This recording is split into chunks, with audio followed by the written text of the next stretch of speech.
ਬਿਲਕੁਲ ਠੀਕ ਹੈ ਜੀ। ਕਦੀ ਵੀ ਤੁਸੀਂ ਕਿਸੇ ਵੀ ਚਾਵਲ ਦੀ ਫਸਲ ਦੇ ਅੰਦਰ ਚਲੇ ਜਾਣਾ, ਹਾਂਜੀ 20 ਤੋਂ 22 ਦਿਨ ਦੀ ਫਸਲ ਦੇ ਅੰਦਰ ਇੰਨਾ ਗਹਿਰਾ ਗੁੱਛਾ ਜੜਦਾ ਨਹੀਂ ਬਣਦਾ। ਬਿਲਕੁਲ ਨਹੀਂ ਬਣਦਾ ਜੀ, ਬਿਲਕੁਲ ਉਹ ਬਣੇਗਾ ਜ਼ਰੂਰ, ਲੇਕਿਨ ਉਹ ਛੋਟਾ ਇਸ ਤਰ੍ਹਾਂ ਰਹੇਗਾ ਇਹਨਾਂ ਜਗ੍ਹਾ ਤੇ। ਬਿਲਕੁਲ ਇਸ ਤਰ੍ਹਾਂ ਇੱਥੇ ਹੀ ਉਹ ਮੋੜ ਮੋੜ ਕੇ ਬਲਾਵੇਂ ਖਾਂਦਾ ਰਹੇਗਾ, ਕਿਉਂਕਿ ਉਹਨੂੰ ਜ਼ਮੀਨ ਜਗ੍ਹਾ ਨਹੀਂ ਦੇਗੀ।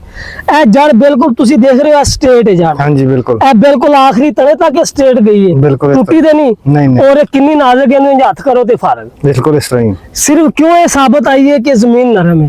दूसरा दसो कि जमीन का टैंपरेचर जी थले मिट्टी है जमीन की, वो ਤੁਹਾਡੇ पैर ਨੂੰ ठंडी महसूस हो रही है, गर्म। हाँ जमीन ठंडी है उत्ते, ਜ਼ਮੀਨ ਠੰਡੀ ਹੈ। पानी बल्कि उत्ते गर्म है, ठीक है, जमीन थले ठंडी है जी इस पौधे ਨੂੰ ਤੁਸੀਂ ਲਗਾ ਦਿਓ ਇਹਦੇ ਅੰਦਰ।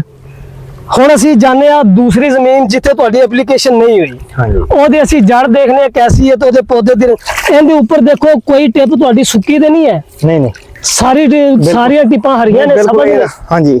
ਚਲੋ ਹੁਣ ਜਿੱਧਰ ਐਪਲੀਕੇਸ਼ਨ ਨਹੀਂ ਕੀਤਾ ਉਹ ਤੁਹਾਡਾ ਏਕੜ ਕਿਹੜਾ ਉਹ ਜ਼ਰਾ ਦੱਸੋ।